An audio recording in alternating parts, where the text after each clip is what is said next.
November 24, 1944. Tokyo, Japan. Corporal Tanaka Hiroshi squinted through the optical rangefinder of his Type 88 75mm anti-aircraft gun as air raid sirens wailed across the capital. At 27,000 feet, the formation appeared, silver specks catching afternoon sunlight, engines trailing white contrails across clear sky. His crew had trained for this. Load, elevate, calculate wind drift and target altitude. Fire. The gun roared. The shell arced upward, fuse set for 27,500 feet, the maximum effective ceiling of Japan's primary heavy anti-aircraft weapon. Tanaka tracked the shell's trajectory through binoculars, waiting for the burst that would scatter the formation. The explosion bloomed thousands of feet below the bombers. He adjusted elevation to maximum, fired again. Another burst, lower than the targets. The B-29 superfortresses maintained formation at 31,000 feet, untouched, unreachable, as if operating in a dimension Japanese defenses couldn't penetrate. Tanaka's commander shouted coordinates, desperate calculations trying to bridge an altitude gap that physics wouldn't allow. What the Imperial Japanese Army had not anticipated was that American engineering had created not just a new bomber, but a weapon that rendered an entire nation's air defense system obsolete through a single specification: service ceiling 3,150 feet, beyond the reach of shells that burst harmlessly in empty sky below formations that bombed Japanese cities with impunity. The Pacific War was about to be decided not by courage or tactics, but by an altitude advantage measured in feet that might as well have been miles. Chapter 1. The Silver Fortress arrives. June 15, 1944. Chengdu, China. Ground crews at the forward staging base heard the engines before they saw the aircraft. A deep, resonating thunder that shook the humid air across the improvised runway. 4 Wright R-3350 duplex Cyclone engines, each producing 2,200 horsepower, announced the arrival of something unprecedented in the Pacific theater. The B-29 Superfortress descended through scattered clouds, its 141-foot wingspan casting a shadow that dwarfed every aircraft on the field. Chinese laborers who'd spent months hand-building runways from crushed rock stopped working to stare. American mechanics familiar with B-17s and B-24s stood silent, calculating the engineering achievement represented by polished aluminum skin reflecting afternoon sun. The aircraft touched down with surprising grace despite its 60-ton weight. As it taxied toward the hardstand, details became visible that separated this bomber from everything that came before. The transparent plexiglass nose section revealed a pressurized cabin, technology that allowed crews to operate at extreme altitude without bulky oxygen masks and heated suits. Remote-controlled gun turrets eliminated the exposed waist gunner positions that made B-17 crews vulnerable to frostbite and hypoxia above 25,000 feet. Operation Matterhorn had begun. The plan called for B-29 staged from Chinese bases to strike Japanese industrial targets beyond the range of any previous Allied bomber.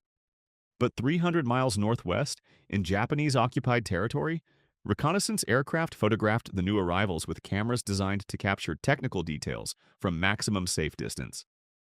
Within 48 hours, intelligence analysts in Tokyo received the images.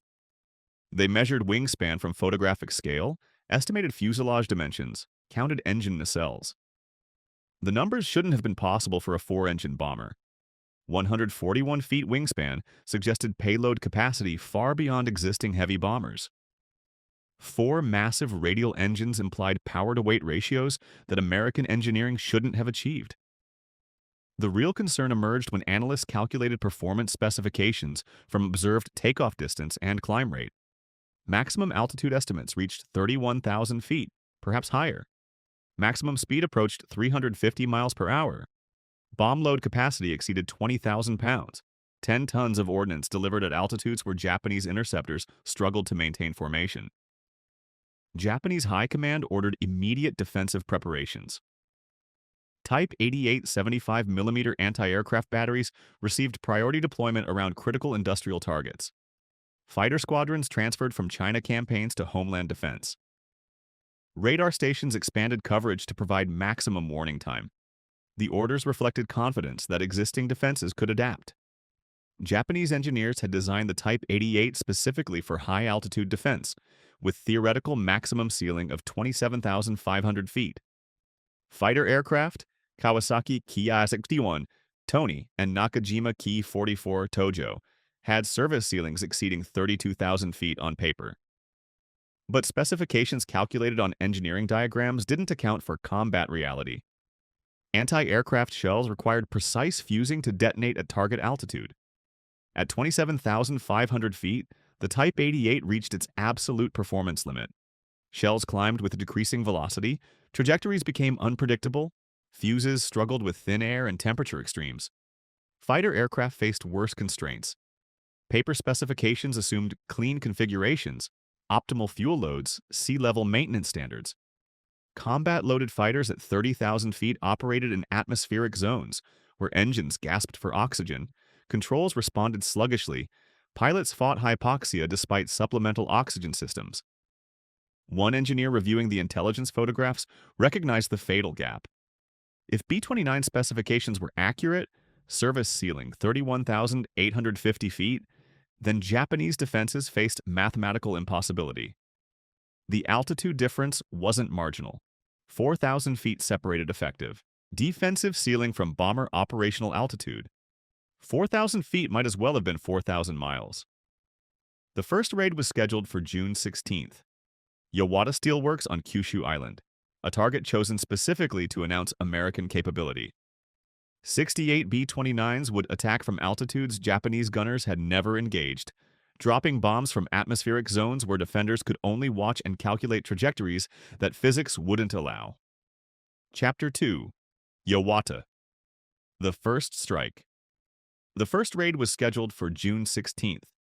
Yawata Steelworks on Kyushu Island, a target chosen specifically to announce American capability. 68 B-29s would attack from altitudes Japanese gunners had never engaged, dropping bombs from atmospheric zones where defenders could only watch and calculate trajectories that physics wouldn't allow. June 15, 1944, 68 B-29. Superfortresses lifted from Chinese runways at Chengdu, each carrying 2 tons of 500-pound bombs, across 1,600 miles of occupied territory toward Japan's most important steel facility. The Imperial Iron and Steel Works at Yawata produced 24% of Japan's rolled steel, the backbone of warship construction, tank manufacturing, munitions production. The bombers climbed steadily through darkness, Wright R-3350 engines pulling them through 20,000 feet, 25,000, 30,000. Inside pressurized cabins, crews operated in shirt sleeves, while outside temperatures plunged to 40 degrees below zero. Navigation lights extinguished. Formation spacing widened to reduce collision risk in darkness. Each aircraft would bomb individually. Fuel constraints prevented formation flying across such distances. At 00:38 local time, June 16th, the first B-29 arrived over Yawata at 30,000 feet. Air raid sirens wailed across the city. Blackout procedures implemented months earlier plunged industrial districts into darkness. Smoke generators activated, adding artificial haze to natural humidity. The defensive measures followed doctrine developed against conventional bombers attacking at 20 to 25,000 feet. But these bombers weren't at 25,000 feet. Type 88 75mm batteries positioned around the steelworks opened fire. Crews elevated barrels to maximum angle, loaded shells fused for 27,500 feet, and fired at targets invisible above searchlight beams. The guns roared.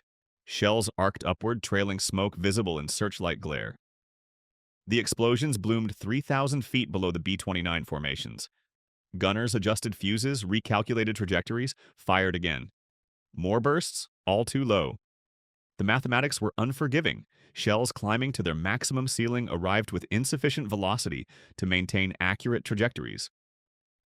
Fuses designed for thicker air at lower altitudes struggled with temperature and pressure extremes at 27,000 feet. The defensive barrage that should have torn formations apart detonated harmlessly in empty sky, while bombers cruised overhead, untouched, unreachable. Fighter interceptors scrambled from air bases across Kyushu. Kawasaki Ki-61, Tony, and Nakajima Ki-44. Tojo fighters climbed toward the threat. Pilots pushing throttles forward, coaxing maximum performance from engines designed for lower altitude combat. On paper, both types had service ceilings exceeding 32,000 feet. Combat reality proved different.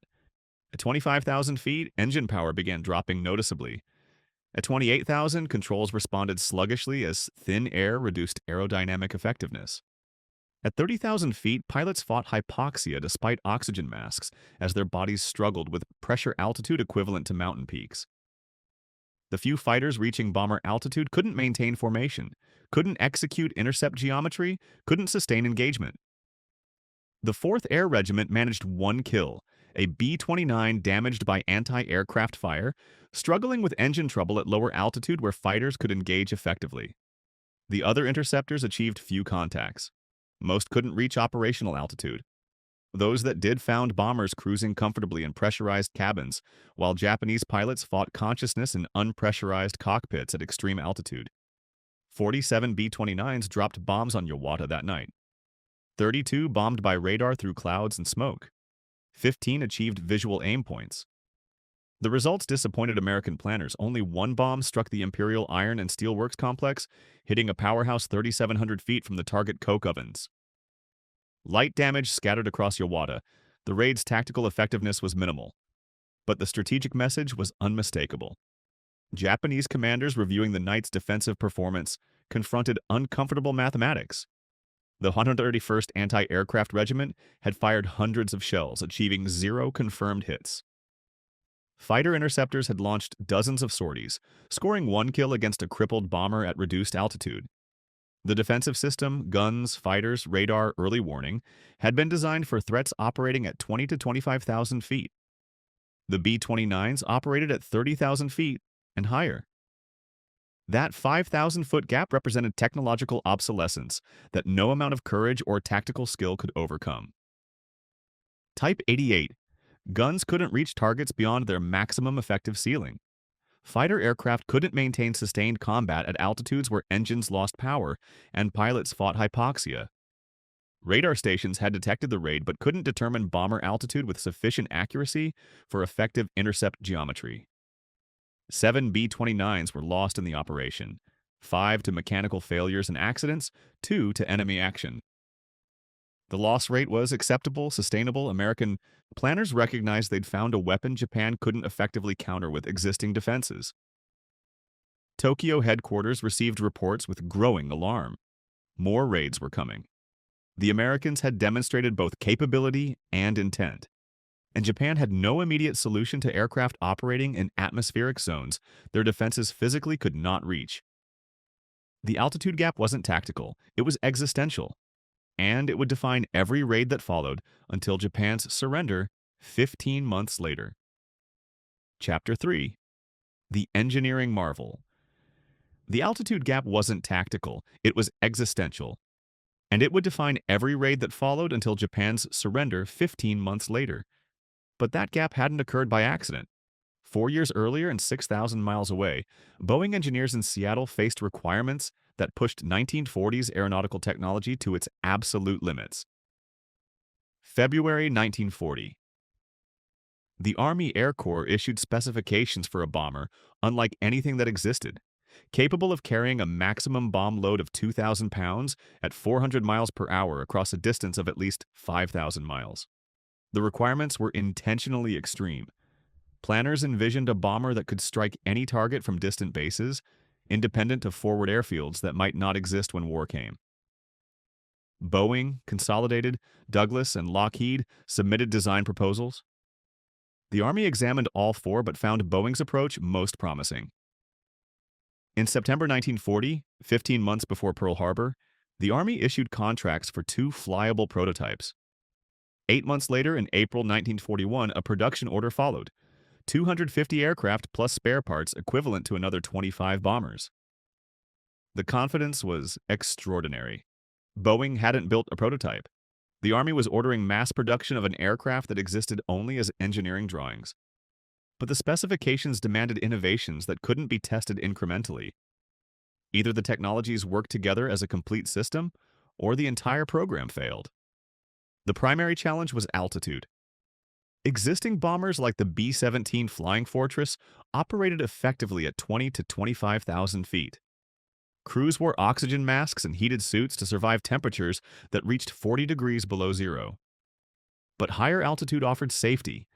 Anti-aircraft fire grew less accurate above 25,000 feet, and most fighter interceptors struggled to maintain combat performance above 30,000 feet.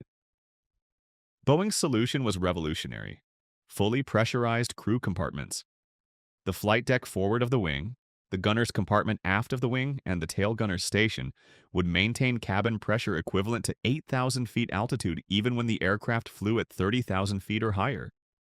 Crews could operate in shirt sleeves without oxygen masks, maintaining alertness and efficiency that unpressurized fighters couldn't match.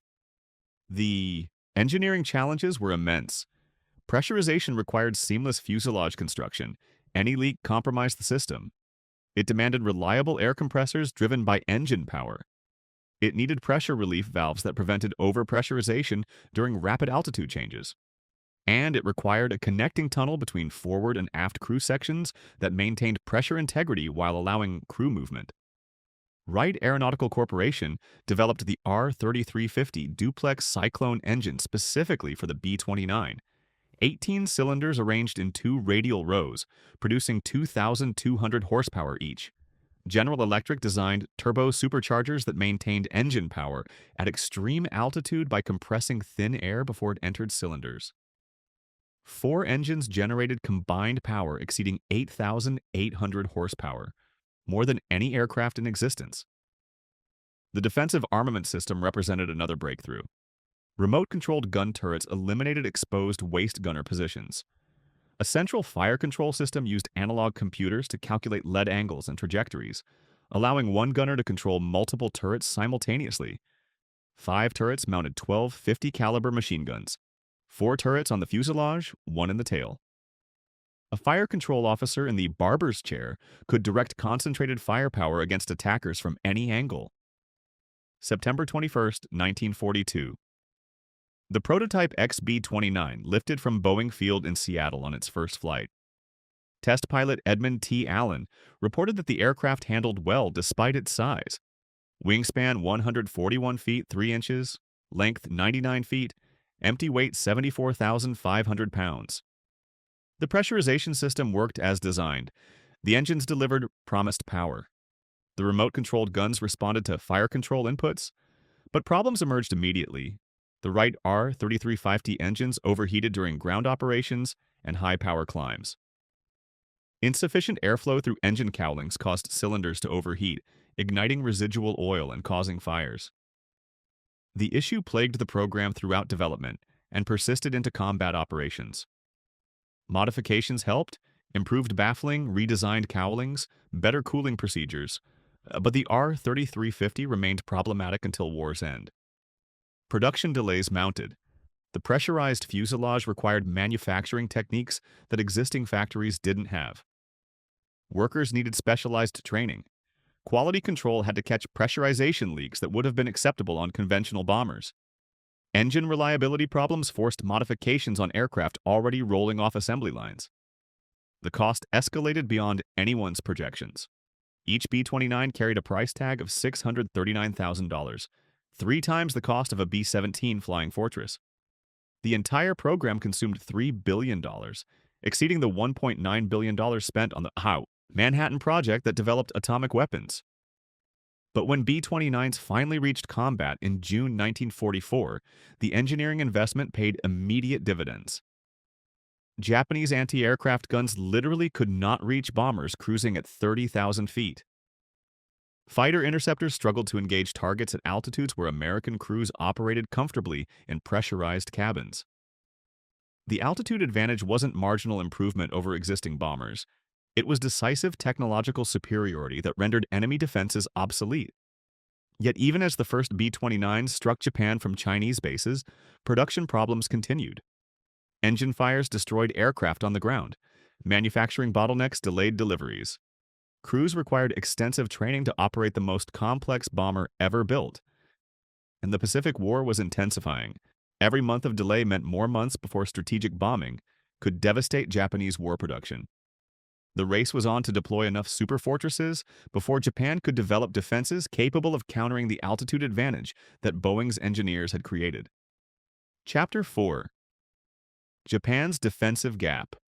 The race was on to deploy enough superfortresses before Japan could develop defenses capable of countering the altitude advantage that Boeing's engineers had created. But in Tokyo, Imperial Japanese Army Air Defense Command already understood they faced a crisis that courage alone couldn't solve. Summer 1944.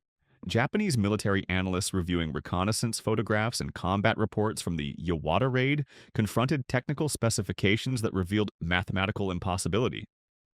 The B-29 superfortress operated at altitudes their defensive systems simply could not reach.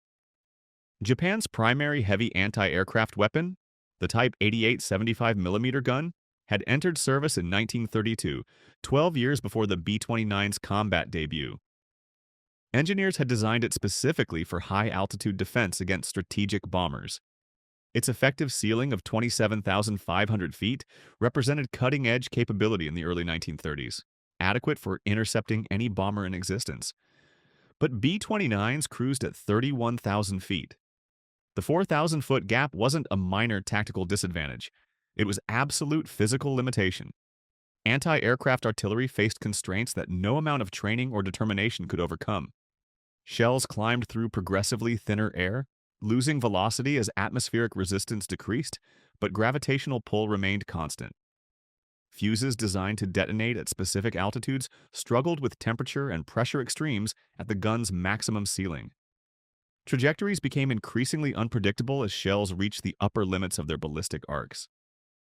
At 27,500 feet, Type 88 shells arrived with barely enough energy to burst. Above that altitude, physics rendered the weapon useless. Gunners could elevate barrels to maximum angle, could calculate lead perfectly, could time fuses with precision, and still watch their shells explode harmlessly thousands of feet below targets they literally could not reach. Japan did possess newer weapons with higher theoretical ceilings. The Type 99 88mm gun, introduced in 1939, could theoretically engage targets at 29,500 feet, still 1,500 feet below B-29 cruise altitude. The Type 5 120mm gun, Japan's most powerful anti-aircraft weapon, had design specifications claiming ceiling of 32,800 feet. But specifications on engineering diagrams didn't translate to combat effectiveness. Type 99 production remained limited. Industrial capacity prioritized fighter aircraft and naval vessels over anti-aircraft guns. Type 5 production totaled 121 guns for the entire Japanese home islands by war's end. Even where deployed, both weapons lacked effective radar fire control systems that Allied guns used to calculate trajectories automatically. Japanese gunners relied on optical rangefinders and manual calculations against targets operating at extreme altitude. Fighter aircraft faced identical constraints. On paper, Japanese interceptors had impressive service ceilings. The Kawasaki Ki-61 Tony was rated at 37,000 feet. The Nakajima Ki-44 Tojo at 36,500 feet. Even the Mitsubishi A6M0, designed as carrier fighter, not high-altitude interceptor, could theoretically reach 33,000 feet. Combat reality differed drastically from manufacturer specifications. Those ceiling ratings assumed clean aircraft configuration, no external weapons, minimal fuel load, optimal engine condition maintained by factory-fresh maintenance. Combat-loaded fighters carrying ammunition, sufficient fuel for sustained engagement, and operating with engines stressed by months of service barely reached 30,000 feet. More critically, reaching altitude wasn't the same as fighting at altitude. At 30,000 feet, aircraft operated in atmospheric conditions that pushed 1940s piston engines to their absolute limits. Air density dropped to roughly 30% of sea level values. Engines gasped for oxygen, producing fraction of their rated horsepower. Controls responded sluggishly as thin air reduced aerodynamic effectiveness. Pilots fought hypoxia despite oxygen masks. Human bodies struggled with pressure altitude equivalent to Earth's highest mountains. B-29 crews experienced none of these constraints. Pressurized cabins maintained comfortable 8,000-foot equivalent altitude. Crews operated alert and efficient in shirt sleeves, while Japanese pilots 2 miles below fought consciousness in freezing, unpressurized cockpits. Wright R-33 Phi engines, with General Electric turbo superchargers, maintained power output that Japanese radial engines couldn't match at extreme altitude. The defensive gap extended beyond individual weapons to systemic capability. Japanese early warning radar could detect incoming formations, but couldn't determine altitude with precision necessary for effective intercept geometry. Ground controllers vectoring fighters toward targets operated with incomplete information. By the time interceptors climbed to estimated bomber altitude, formations had already passed over target areas and begun descending towards safer medium altitudes where fighter engagement became possible. One staff officer summarized the situation in a classified report to Tokyo headquarters. American technological advantage in altitude performance has rendered our defensive systems obsolete.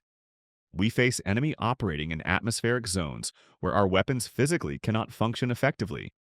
Industrial capacity does not exist to produce sufficient quantities of improved weapons before strategic bombing devastates war production.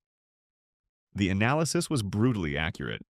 Japan's industrial base in 1944 struggled to maintain fighter aircraft production, replace naval losses, manufacture munitions for ground forces fighting across the Pacific.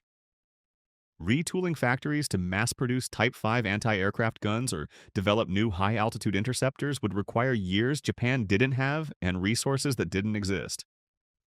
Meanwhile, 6,000 miles east across the Pacific, American engineers solved the final challenge that had delayed B-29 deployment: constructing massive air bases on recently captured islands in the Marianas Chain. Saipan, Tinian, and Guam lay 1,500 miles from Tokyo, well within B-29 range. Unlike Chinese bases supplied by dangerous flights over the Himalayas, Marianas airfields could receive cargo ships carrying unlimited fuel, bombs, spare parts. The 20th Air Force was about to escalate strategic bombing from sporadic raids by dozens of aircraft to sustained campaigns by hundreds of superfortresses, striking Japan with impunity from altitudes where defenders could only watch shells burst uselessly in empty sky below. Chapter 5. The Marianas. Impunity. The 20th Air Force was about to escalate strategic bombing from sporadic raids by dozens of aircraft to sustained campaigns by hundreds of superfortresses, striking Japan with impunity from altitudes where defenders could only watch shells burst uselessly in empty sky below. November 24, 1944. 111 B-29. Superfortresses lifted from runways on Saipan, Tinian, and Guam. The first mass formation raid launched from the Marianas Islands against Tokyo. The target, Nakajima Aircraft Company plant at Musashino, producing engines for Japanese fighter aircraft. The bombers climbed to 30,000 feet, formation tightening as they approached Japanese airspace. Inside pressurized cabins, crews monitored instruments, adjusted oxygen flow through backup systems, confirmed bomb release mechanisms. The Wright R-3350 engines settled into steady drone that would carry formations across 1,500 miles of Pacific Ocean to targets American planners had been unable to strike since the Doolittle raid 2.5 years earlier. Japanese early warning radar detected the formation 150 miles from Tokyo. Air raid sirens wailed across the capital. Type 88 batteries elevated barrels to maximum angle. Fighter squadrons scrambled from airfields across the Kanto Plain. The defensive response followed protocols refined through months of high-altitude raids, but protocols that had never succeeded in stopping B-29 formations. The anti-aircraft barrage began as lead bombers approached the initial point. Hundreds of shells arced upward, fuses set for 27,500 feet, the maximum ceiling of Japan's primary defensive weapon. The familiar pattern repeated, explosions blooming 3,000 feet below formations that cruised untouched at 30,000 feet and higher. Gunners fired until ammunition ran low, watching helplessly as bomber after bomber passed overhead beyond reach. The mathematical impossibility hadn't changed since Yawata 5 months earlier. Japanese shells physically could not reach altitudes where B-29s operated. The defensive barrage that should have shredded formations instead detonated harmlessly in empty sky, creating spectacular but useless display of pyrotechnics that illuminated American advantage with brutal clarity. Fighter interceptors fared marginally better. Kawasaki Ki-61. Tony fighters from the 244th Sentai managed to engage formations at 28,000 feet, still 2,000 feet below optimal bombing altitude but close enough for deflection shots against stragglers. One B-29 fell to fighter attack, another damaged severely enough to ditch in the Pacific during return flight. But most interceptors never reached engagement altitude. Those that did struggled with performance degradation in thin air. Pilots pushed throttles forward, coaxing maximum power from engines designed for lower altitude combat, and found their aircraft wallowing through atmospheric soup where controls responded slowly, where rate of climb dropped to barely sustainable levels, where consciousness itself became battle against hypoxia. B-29 crews operated comfortably in pressurized cabins maintaining 8,000-foot equivalent pressure. They drank coffee, monitored instruments without oxygen masks restricting movement, maintained alertness that Japanese pilots fighting hypoxia at 30,000 feet simply couldn't match. The technological gap extended beyond altitude performance to human factors that determined combat effectiveness.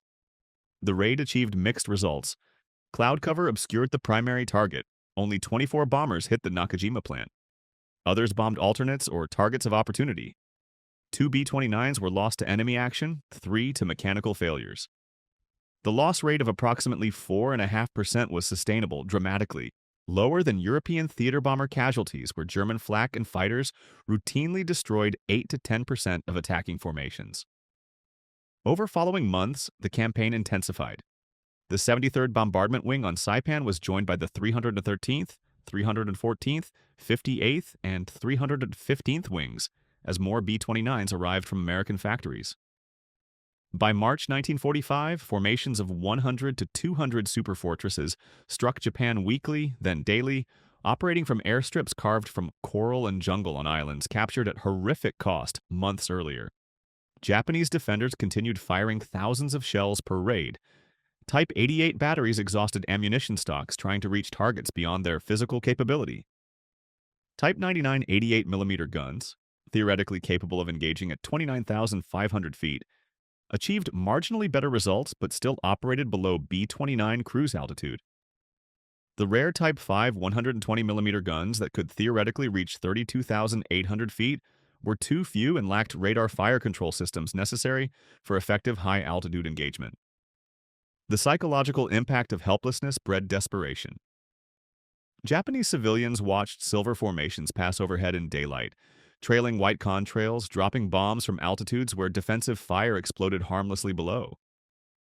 The spectacle demonstrated technological obsolescence with clarity that no propaganda could disguise. American bombers operated in atmospheric zones Japanese defenses physically could not reach. Yet tactical success didn't translate to strategic devastation planners anticipated. High-altitude precision bombing from 30,000 feet proved far less accurate than expected. Jet stream winds at extreme altitude, discovered during B-29 operations and poorly understood in 1944, pushed formations off course. Cloud cover obscured targets. Radar bombing achieved poor accuracy. Many raids inflicted minimal damage despite hundreds of bombers dropping thousands of tons of ordnance.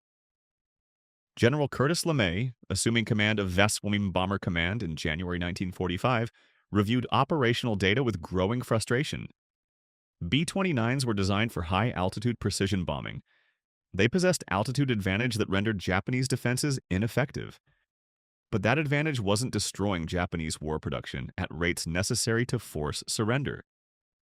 The analysis led to radical decision that would redefine the strategic bombing campaign and voluntarily surrender the altitude advantage that had kept American crews safe for 8 months of operations from the Marianas. Chapter 6. LeMay's Decision. The analysis led to radical decision that would redefine the strategic bombing campaign and voluntarily surrender the altitude advantage that had kept American crews safe for 8 months of operations from the Marianas. March 1945, Guam. Major General Curtis LeMay reviewed operational reports with mounting frustration. 4.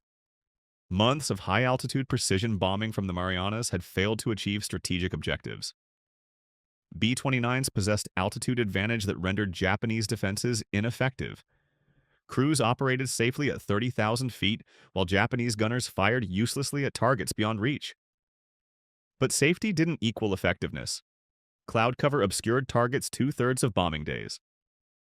Jet stream winds at extreme altitude, phenomena poorly understood in 1944, pushed formations off course, scattering bombs across wide areas. Radar bombing achieved minimal accuracy against precision targets. Hundreds of bombers dropping thousands of tons of ordnance inflicted damage that was real, but insufficient to devastate Japanese war production. LeMay recognized fundamental mismatch between aircraft capability and strategic requirement. B-29s were designed for high-altitude precision strikes against concentrated industrial targets, factories, refineries, marshalling yards. But Japanese war production wasn't concentrated. Small workshops dispersed throughout urban residential areas manufactured components that larger factories assembled into finished weapons. Traditional precision bombing couldn't destroy distributed manufacturing systems embedded in civilian neighborhoods. The solution violated doctrine, surrendered the altitude advantage Boeing's engineers had created, and accepted casualties that high-altitude operations avoided. But LeMay's analysis concluded it was necessary. Low-level incendiary raids at 5,000 to 8,000 feet against Japanese cities, constructed primarily of wood and paper.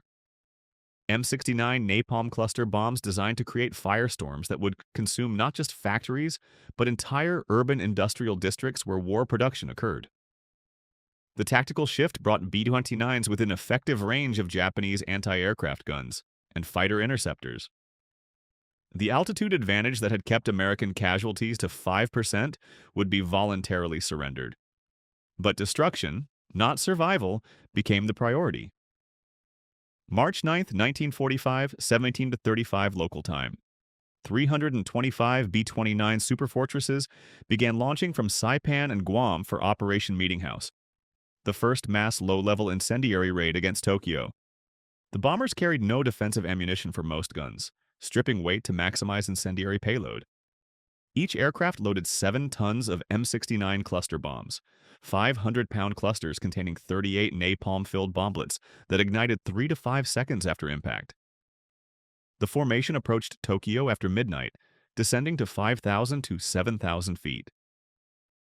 Pathfinder aircraft marked the target area with incendiaries arranged in giant X pattern across Tokyo's Shitamachi district, the working-class neighborhood near docks where population density exceeded 1 million people per 4 square miles. Japanese radar operators struggled to understand what they detected. B-29s operating at low altitude violated every pattern established over 8 months of high-altitude raids. Early warnings went unheeded. Controllers assumed radar contacts at 7,000 feet were technical errors or reconnaissance flights. The first alarm sounded at 0015 after lead bombers had already begun dropping incendiaries. Type 88 anti-aircraft batteries that couldn't reach 30,000-foot formations suddenly found targets within effective range. Searchlights illuminated bombers cruising barely a mile above ground. Shells that had exploded uselessly below high-altitude formations now burst among attacking aircraft. Japanese gunners achieved what had been impossible for months: direct hits on B-29s flying through altitude zones where defensive fire was lethal. Fighter interceptors scrambled with better prospects than they'd faced since Yawata. 7,000 feet was well within operational envelope of Kawasaki Ki-61 and Nakajima Ki-44 fighters. No hypoxia, no engine power loss, no sluggish controls in thin air. But coordination collapsed. Ground controllers provided no guidance. Fighters and anti-aircraft batteries operated without coordination. Interceptors prowled coastlines searching for contacts they never found. The incendiaries fell across Shitamachi in systematic pattern. Each M69 cluster broke apart at 2,000 feet, scattering 38 napalm bomblets across wide area. The bomblets punched through wooden roofing or landed in narrow streets, igniting seconds later with white phosphorus charges that expelled jets of flaming napalm. Within 2 hours, individual fires coalesced into general conflagration covering 15.8 square miles. Surface winds gusting at 45 to 67 miles per hour from southwest fanned flames through neighborhoods where houses constructed of wood and paper offered no resistance. Fire breaks didn't exist. Traditional Japanese urban planning favored dense construction, where buildings pressed together along narrow alleys. Firefighting equipment proved inadequate against firestorm that overwhelmed Tokyo's limited civil defense infrastructure. Approximately 100,000 people died that night. 1 million were left homeless. 16 square miles of Tokyo burned, more destruction than Dresden, Hamburg, or either atomic bombing as single events. Operation Meeting House became the deadliest air raid in human history. 14 B-29s were lost to enemy action, 12 to anti-aircraft fire, none to fighters despite 210 Japanese interceptors airborne. 42 bombers sustained damage, 2 written off after landing. 96 American airmen killed or missing, 6 wounded. The loss rate of 4.3% represented 3 times typical high-altitude casualties. But the devastation achieved what 8 months of precision bombing hadn't. An entire urban industrial district destroyed in single night. War production capacity scattered through residential neighborhoods, eliminated wholesale. Strategic bombing's effectiveness finally matched its resource investment. LeMay reported results to Washington with brutal clarity. Low-level incendiary tactics worked. The altitude advantage that had protected crews was unnecessary if targets could be destroyed faster than Japanese defenses could inflict prohibitive casualties. Better to lose 14 bombers destroying 16 square miles than lose 2 bombers accomplishing minimal damage. The moral calculus was inescapable. Trading American lives for Japanese civilians. Accepting area bombing, what critics called terror bombing, as legitimate strategy. Deliberately creating firestorms that killed tens of thousands of non-combatants to destroy distributed war production embedded in residential neighborhoods. LeMay later summarized his reasoning with characteristic bluntness. If we lose the war, we'll all be tried as war criminals. If we win the war, our actions will be justified by victory. The altitude advantage that Boeing engineers designed to protect crews had been voluntarily surrendered because destruction mattered more than safety. Operation Meeting House established a pattern that would define the final 5 months of the Pacific War. Incendiary raids against urban industrial centers, low-altitude tactics sacrificing safety for effectiveness, systematic devastation of Japanese cities until surrender or invasion became necessary, and culminating in August with 2 B-29s, Enola Gay and Boxcar, climbing back to 30,000 feet to drop weapons that made incendiary raids obsolete and forced Japan's unconditional surrender. Chapter 7. August 1945. The Final Altitude. And culminating in August with 2 B-29s, Enola Gay and Boxcar, climbing back to 30,000 feet to drop weapons that made incendiary raids obsolete and forced Japan's unconditional surrender. August 6, 1945, 02:45 local time. A specially modified B-29 Superfortress, designated 44-86292, named Enola Gay after the pilot's mother, lifted from North Field on Tinian Island. The aircraft was one of 15 silver-plate B-29s, extensively modified for a single purpose: delivering atomic weapons. The modifications transformed standard heavy bombers into specialized platforms. Defensive armament stripped away, only tailguns remained. 7,200 pounds of armor plating removed, additional fuel tanks installed in rear bomb bay, quick-acting pneumatic bomb bay doors replaced standard mechanisms. Wright R-3350-41 fuel-injected engines provided improved reliability and performance. The weight reductions and engine upgrades enabled silverplate B-29s to fly higher and faster than standard production aircraft. Colonel Paul Tibbets commanded Enola Gay. Bombardier Major Thomas Farabee would aim the weapon. Navy Captain William Parsons would arm it in flight. The bomb designated Little Boy was too dangerous to arm on the ground. The 10,000-pound uranium weapon represented 3 years of Manhattan Project research, $1.9 billion in development costs, and destructive power equivalent to 15,000 tons of TNT. The bomber climbed to 31,000 feet, cruising altitude where crews operated comfortably in pressurized cabin, while engines maintained power through supercharged compression. The same altitude advantage that had protected B-29 formations for 13 months now served different purpose: safety from the weapon's own blast effects. Calculations predicted thermal radiation and shock wave would require minimum 8 miles separation between aircraft and detonation point. At 0809, Enola Gay approached Hiroshima from the south. Air raid sirens had sounded earlier when weather reconnaissance aircraft passed overhead, then fell silent after it departed. Few civilians sought shelter when a single B-29 appeared. Lone bombers typically indicated reconnaissance, not attack.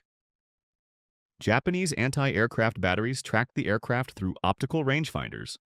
Crews elevated Type 88 75mm guns to maximum angle. Loaded shells fused for 27,500 feet, fired at the solitary bomber cruising 4,000 feet above their effective ceiling. The shells burst harmlessly below, the same futile pattern that had repeated through hundreds of raids since Yawata 15 months earlier. At 08:15:17, Farabee released Little Boy from 31,600 feet. The bomb fell for 43 seconds. Tibbets executed violent diving turn, dropping altitude and banking sharply to maximize distance from detonation point. At 08:16, the weapon detonated 1,900 feet above Shima Surgical Clinic near the center of Hiroshima. The fireball measured 900 feet in diameter, surface temperature exceeding 7,000 degrees Fahrenheit. Thermal radiation ignited everything combustible within a 2-mile radius. The shockwave, traveling at over 700 miles per hour, demolished buildings across 4.4 square miles. Approximately 70,000 people died instantly. By year's end, radiation effects would claim another 70,000.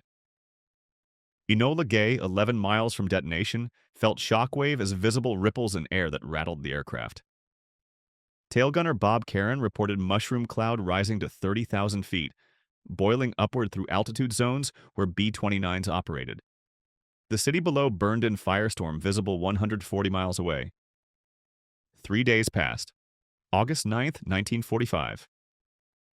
Boxcar, another silver plate B-29 serial number 4427297, carried the second atomic weapon, Fat Man, a plutonium implosion device weighing 10,800 pounds. The primary target was Kokura Arsenal. Cloud cover obscured the city through 3 bombing runs. Major Charles Sweeney diverted to secondary target, Nagasaki.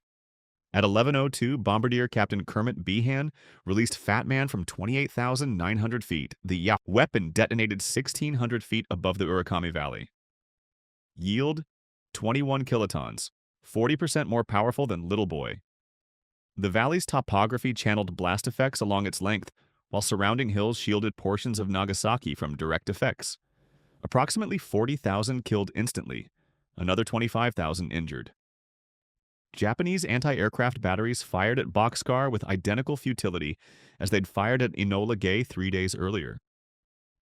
Shells burst thousands of feet below the bomber, cruising beyond effective range of weapons designed a decade earlier for threats operating at lower altitudes. The altitude gap that had defined the strategic bombing campaign now enabled delivery of weapons that rendered conventional bombing obsolete. August 15th, 1945. Emperor Hirohito announced Japan's unconditional surrender in radio broadcast, the first time most Japanese citizens heard the emperor's voice. The announcement cited a new and most cruel bomb as justification for accepting Allied surrender terms.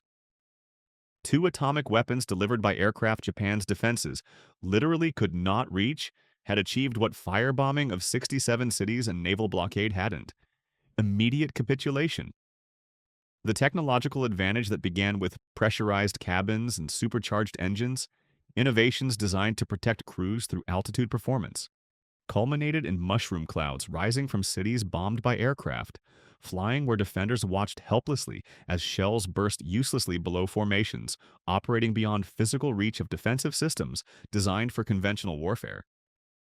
The altitude gap measured in feet translated to strategic dominance measured in total victory. B-29s operating at 31,000 feet had proven immune to Japanese defenses throughout the Pacific War. That immunity enabled systematic destruction of Japanese cities through incendiary raids, and finally enabled delivery of weapons so devastating that a single bomb destroyed entire city, rendering further resistance meaningless. The altitude advantage Boeing engineers created in 1940 to protect bomber crews had evolved into capability that changed warfare permanently.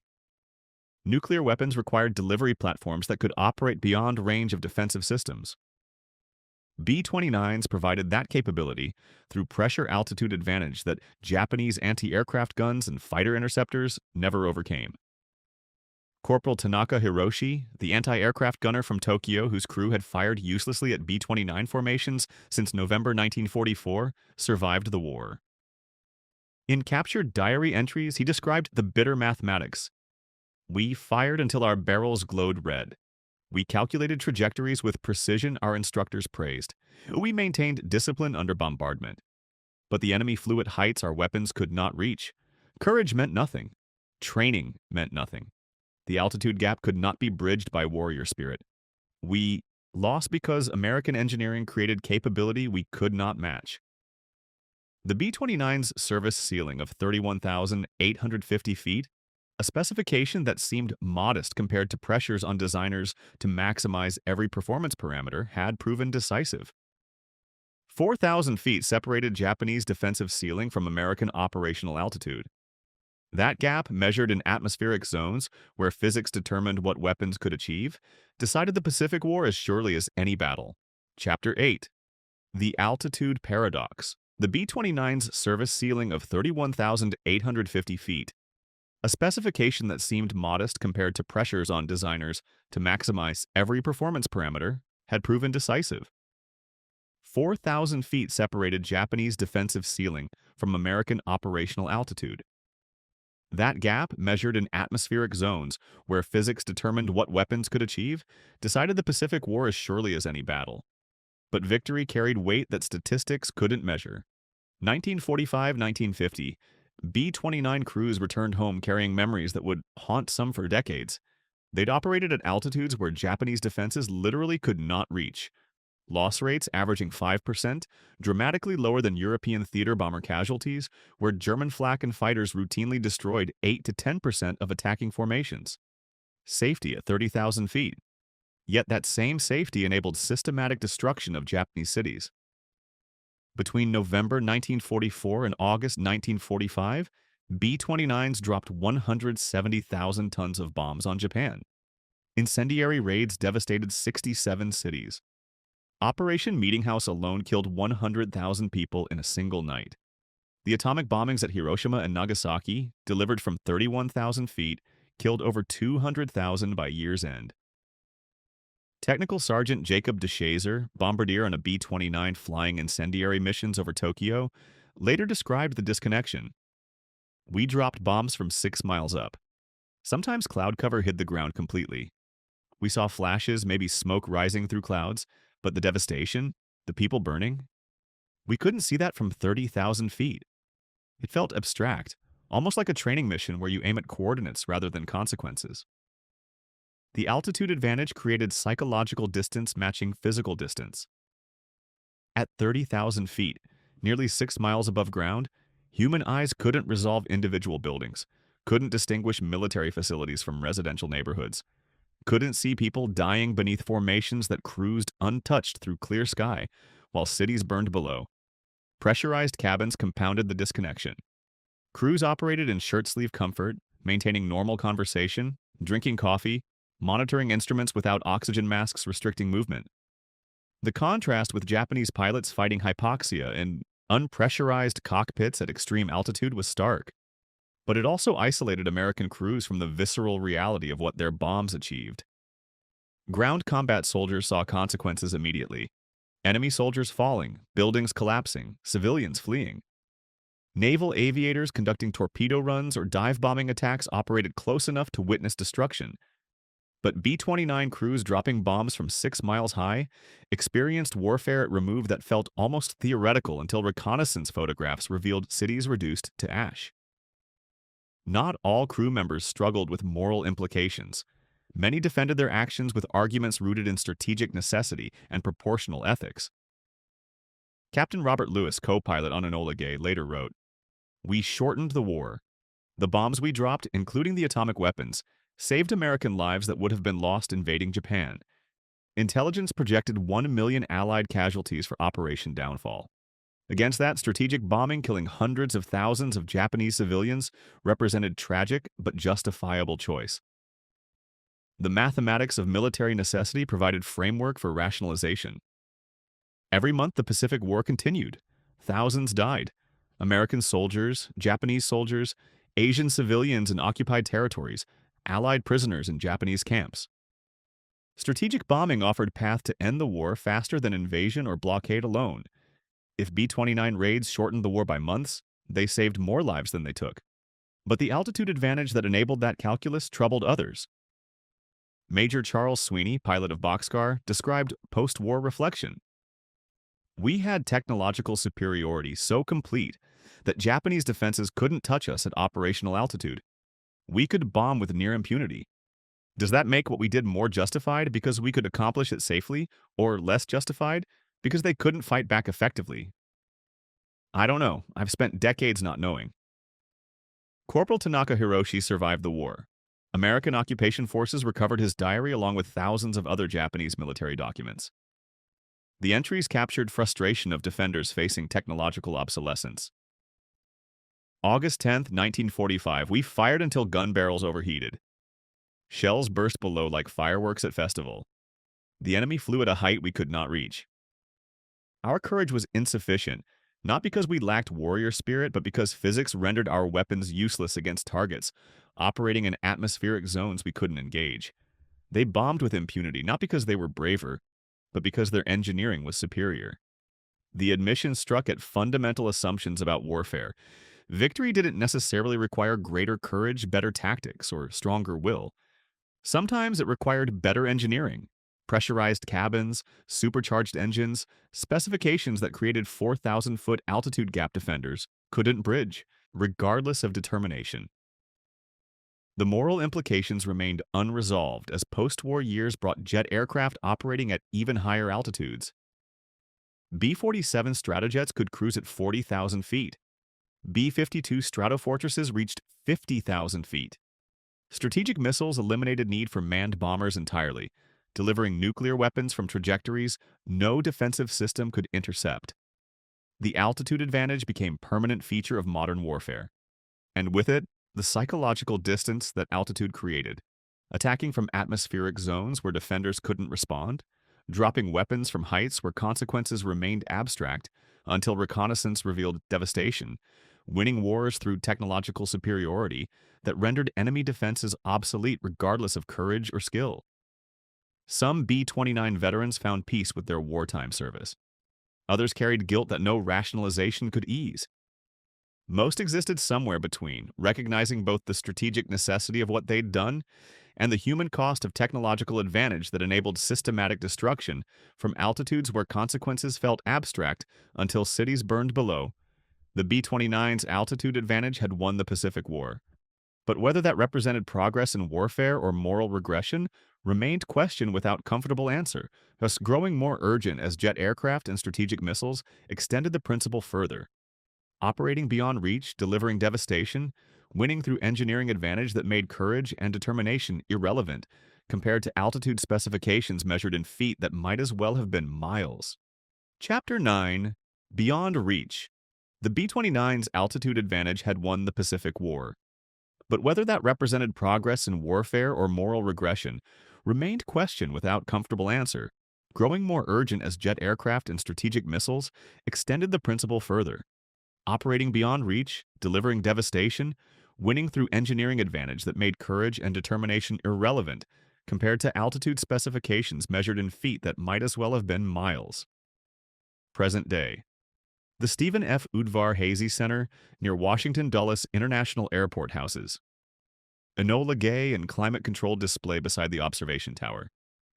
Visitors walk beneath the 141-foot wingspan, necks craned upward, cameras capturing polished aluminum skin that reflects overhead lighting. Children ask parents what the plaques mean. Adults read technical specifications with mixture of awe and discomfort. Service ceiling, 31,850 feet. Cruise speed, 220 miles per hour. Maximum bomb load, 20,000 pounds. Pressurized crew compartments. 4 Wright R-3350 engines, 8,800 combined horsepower. The numbers seem modest now. Commercial airliners cruise at 35 to 45,000 feet. Regional jets fly faster than the Superfortress's maximum speed. Modern cargo aircraft carry payloads 5 times greater. The specifications that rendered Japanese defenses obsolete in 1944 wouldn't impress contemporary aerospace engineers reviewing performance data. But context transforms numbers into history. In 1944, those specifications represented insurmountable technological advantage.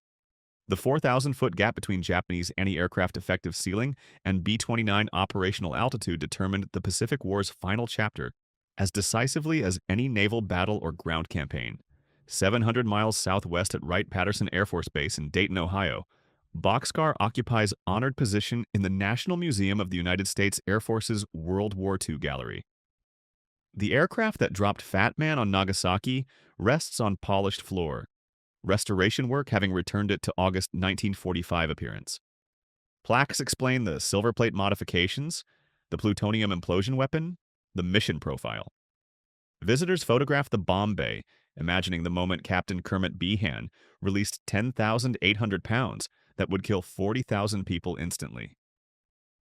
Some visitors defend the decision, shortened the war, saved lives that invasion would have cost. Others question the morality, intentionally targeting civilians, accepting mass casualties as strategic necessity. The aircraft offers no answers, only specifications and historical fact. At Pima Air Museum near Tucson, Arizona, Sentimental Journey, a B-29 restored to flight status, sits on the ramp where volunteers maintain Wright R-3350 engines that still run, pressurization systems that still function, remote-controlled gun turrets that still traverse. The aircraft participates in air shows, demonstrating capabilities that once dominated Pacific skies. Modern audiences watch with appreciation tinged by knowledge of what those capabilities enabled. The museums preserve more than aircraft. They preserve questions without comfortable answers. Did the altitude advantage represent military genius? Innovative engineering creating decisive capability that shortened brutal war? Or did it represent moral regression? Technology enabling systematic destruction of cities from heights where defenders couldn't respond? Where attackers operated safely while hundreds of thousands died below? The B-29 established principle that defines modern air power. Operate beyond enemy reach, deliver devastating force, minimize friendly casualties. Every military aircraft developed since reflects that doctrine. Stealth technology makes aircraft invisible to defensive radar. Precision weapons eliminate need for mass bombing. Cruise missiles strike from ranges where interception becomes impossible. Drones operate remotely, removing even the theoretical risk to aircrews. The altitude gap has widened from 4,000 feet to absolute invulnerability. Modern air power operates beyond reach, not through pressurized cabins and supercharged engines, but through stealth, speed, standoff weapons, and remote operation. The psychological distance that troubled some B-29 crews, dropping bombs from 6 miles high, has extended to drone operators conducting strikes from control stations 8,000 miles from targets. Whether this represents progress depends on perspective. For military planners, the evolution from B-29 to B-2 stealth bomber to MQ-9 Reaper drone demonstrates continuous improvement in effectiveness while reducing friendly casualties. For ethicists, it represents growing disconnect between attackers operating in perfect safety and civilians dying in conflicts where technological superiority eliminates meaningful defense. Corporal Tanaka Hiroshi's diary entry, "The enemy flew at a height we could not reach," captured frustration that extends beyond one war. Every conflict since 1945 has featured similar asymmetries. Advanced militaries operate beyond reach of adversaries lacking equivalent technology. Precision weapons strike from distances where interception is impossible. The principle the B-29 pioneered has become permanent feature of modern warfare. The aircraft preserved in museums represent technological triumph and moral complexity that remains unresolved. Visitors who walk beneath Enola Gay's wingspan confront both the engineering achievement that created decisive military advantage and the human consequences of technology enabling destruction from heights, where consequences felt abstract until reconnaissance photographs revealed devastation. The B-29's 141-foot wingspan carried bombs that killed hundreds of thousands. Its 31,850-foot service ceiling created gap Japanese defenses couldn't bridge. Its pressurized cabins allowed crews to operate comfortably while cities burned 6 miles below. The specifications that seem modest by contemporary standards represented overwhelming advantage in 1944-1945. And the principle those specifications established: operate beyond reach, deliver force enemies cannot counter, win through technological superiority rendering courage and determination secondary to engineering specifications, defines warfare into the 21st century and beyond. The museums preserve the aircraft. But the questions persist. Does safety for attackers through technological advantage represent military progress? Does rendering enemy defenses obsolete through engineering represent legitimate victory? Do precision weapons delivered from altitudes or distances where interception is impossible make warfare more humane or less? The B-29s offer no answers. They simply stand as testament to moment when altitude measured in feet created advantage measured in total victory, when pressurized cabins and supercharged engines enabled both strategic bombing campaign that devastated 67 Japanese cities and atomic weapons that ended the war. Visitors leave museums having encountered history. What they take from that encounter: appreciation for engineering excellence, discomfort with technological warfare's moral implications, or some combination of both, depends on questions each person carries into the exhibit hall and out again into a world where modern aircraft operate at altitudes and ranges that make the B-29's 4,000-foot advantage seem quaint. But the principle remains: beyond reach, beyond response. Victory through altitude advantage that began with Boeing engineers designing pressurized cabins in Seattle and culminated in mushroom clouds rising over Japanese cities from bombers. Flying where defenders could only watch shells burst uselessly thousands of feet below formations operating in atmospheric zones. Physics wouldn't allow them to engage. The altitude gap determined the Pacific War, and variations of that gap define warfare still.